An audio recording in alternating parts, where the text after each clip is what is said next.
Let us go through the question.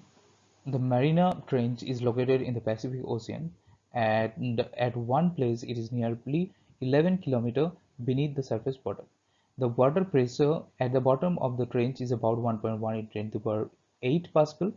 A steel ball of initial volume 0.32 meter cube is dropped into the ocean and falls to the bottom of the trench. What is the change in volume of the ball when it reaches to the bottom? The pressure at the bottom of the trench is 1.1 into 10 to the power 8 Pascal. The initial volume of the steel ball capital V is 0.32 meter cube. Bulk modulus of steel capital B is 1.6 into 10 to the power 11 Newton per meter squared.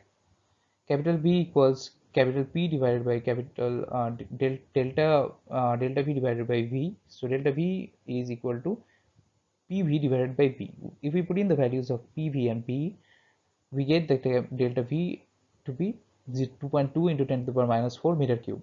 The change in the volume of the ball when it reaches the bottom of the trench is 2.2 into 10 to the power minus 4 meter cube.